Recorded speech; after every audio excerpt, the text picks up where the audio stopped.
para o Patrick, aquele hacker que tem falado coisas, como eu assisti toda a entrevista, que podem ser realmente um início para desvendarmos quem foi o Adélio e quem o mandou, quem o pagou, quem o financiou para aquele atentado no 6 de setembro de 2018.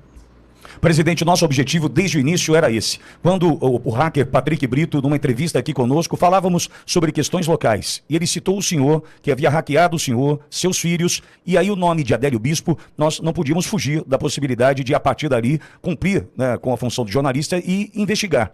E chegamos ao nome, né, ao nome citado pelo Patrick. Entretanto, eu gostaria de ouvir do senhor essa construção daquela data, primeiro, que leva ao Clube de Tiros em São José, onde sofreria o ataque seu filho Carlos, e depois chegando ao 6 de setembro. O que antecede essas datas, presidente?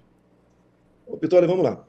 Realmente essas datas aí apontam para uma veracidade, uma possível veracidade do que o Patrick fala.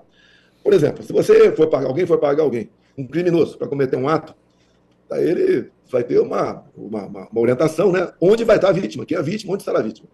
Agora, no caso, eu entendo que, como ele não achou nada, com medo disso, de podre a meu respeito, e talvez tivesse com dificuldade de me achar, eles achavam que, fazendo um ato contra o Carlos, que esse ato seria no dia 5 de julho de 18, num clube de tiro que meu filho frequentava, lá em São José, Santa Catarina.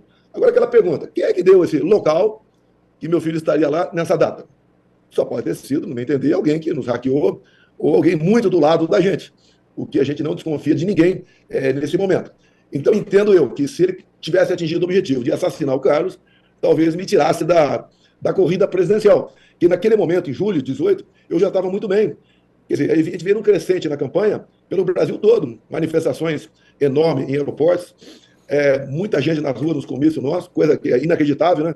A quantidade de pessoas que nos seguiam já naquela época, e talvez, com dificuldade de me atingir, resolveram fazer uma ação contra o meu filho nessa data. Eu repito, alguém passou essa data, esse local, para o Adélio.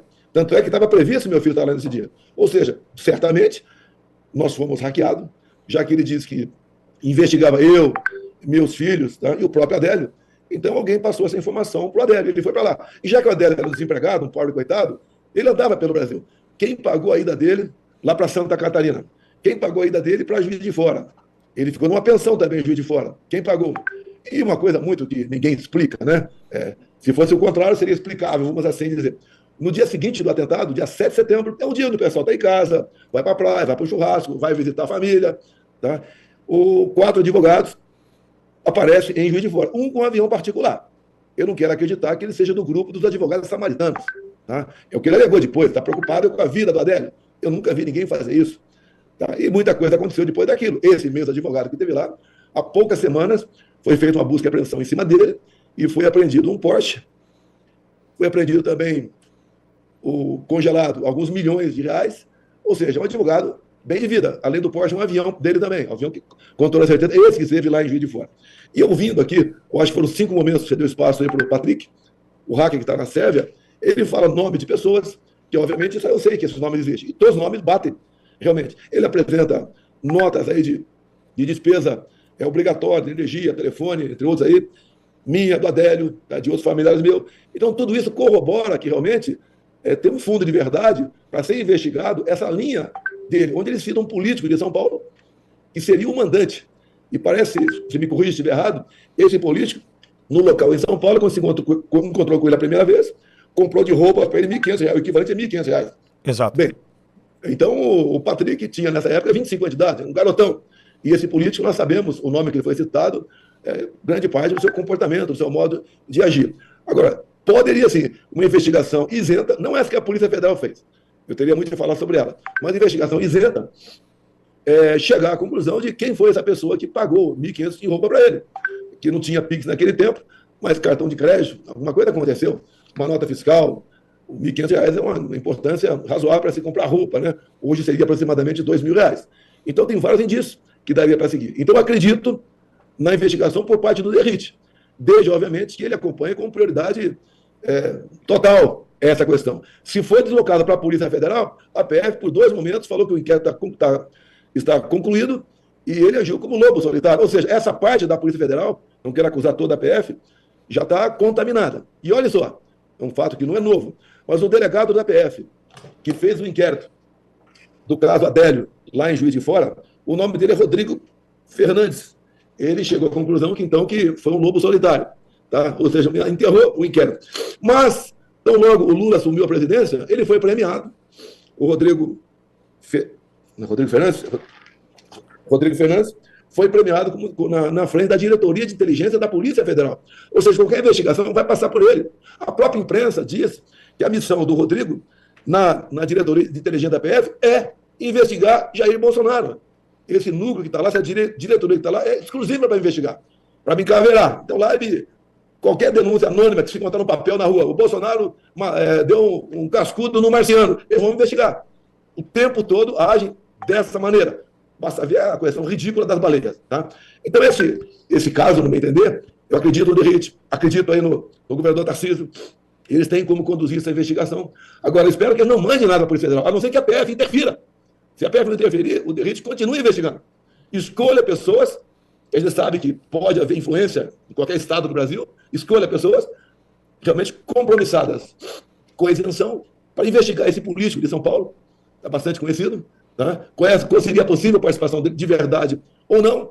Esse político representa um grande partido, tá? Que inclusive tem 3 ministérios com o PT, então tem uma influência muito grande. E o que eu vejo? A quem interessava a minha morte lá em Juiz de Fora?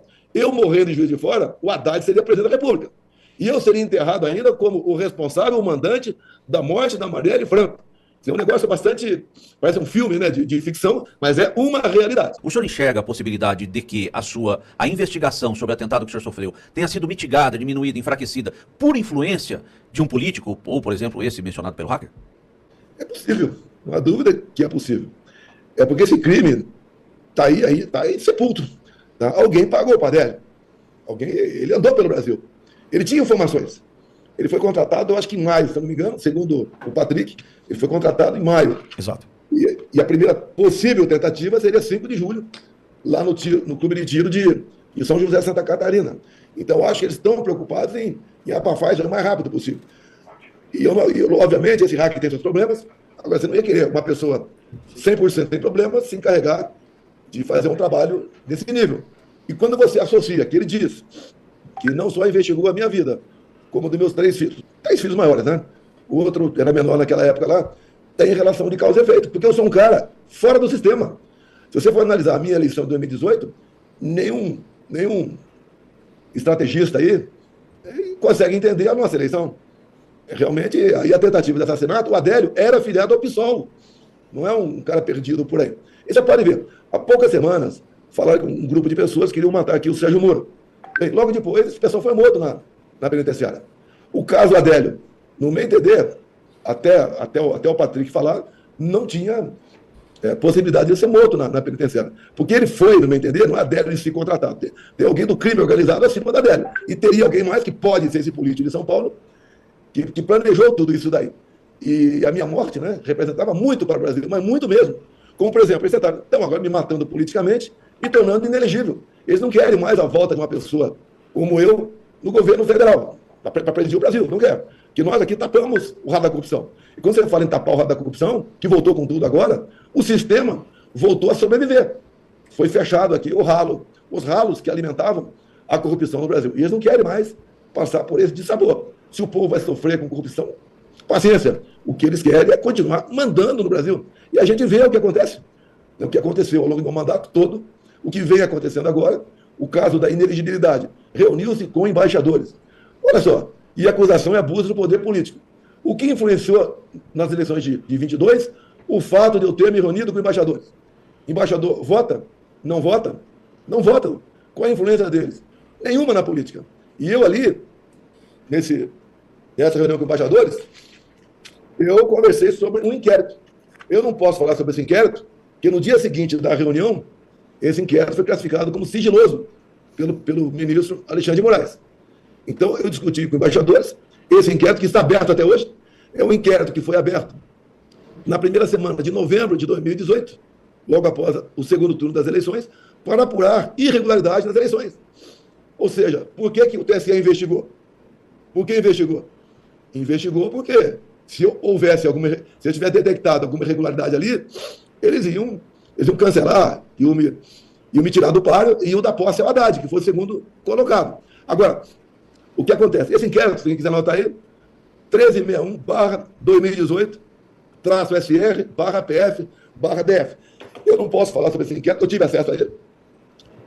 E era um inquérito ostensivo. Após a reunião com os embaixadores, onde eu destrinchei esse inquérito, o ministro Alexandre de Moraes classificou como sigiloso. E, pelo que eu sei, está em aberto até hoje. Nenhum delegado tem a coragem de dar por encerrado esse inquérito.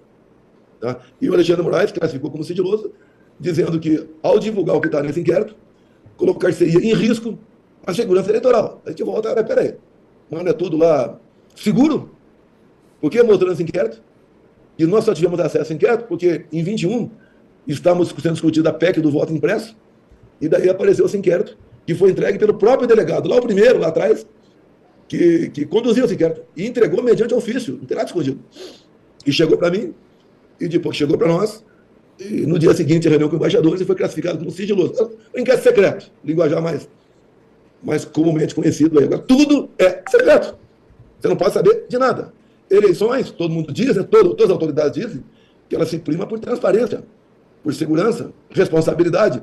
Agora, esse inquérito, 1361, por que está aberto até hoje? Por que a imprensa não pode tomar conhecimento desse inquérito? Já que as urnas são perfeitas. Tá certo? Não vou discutir o inquérito, e se eu discutir, eu não é processado. Talvez a PF vou amanhecer lá em casa. Tá? Porque hoje nós estamos no Vale Tudo aqui no Brasil, para proteger certas ações de certas pessoas. Então, isso que a gente vem mostrando é uma incógnita, tá? Que eu espero que o Derrite, aí em São Paulo, realmente leve avante, tá? O que ele pretende fazer.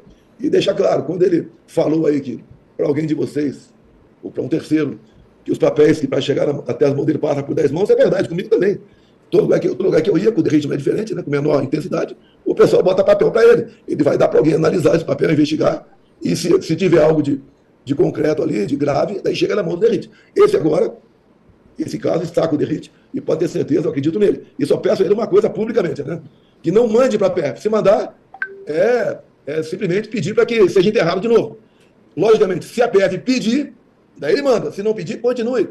E acelere essa investigação, porque, no meu entender, dado o que o Patrick falou aí, pode ser, não quero acusar ainda esse político, né? Importante de São Paulo, muito importante, cujo partido tem 3 ministérios. O Lula, tá? Teria que ser chamado para se explicar. E outra, repito, gastou R$ 1.500 com roupa, pergunta para o Patrick, não sei, se ele pagou em dinheiro vivo ou com cartão. Aí dá para saber se esse político teve nessa loja ou não, e por que comprou roupinhas para o garotão.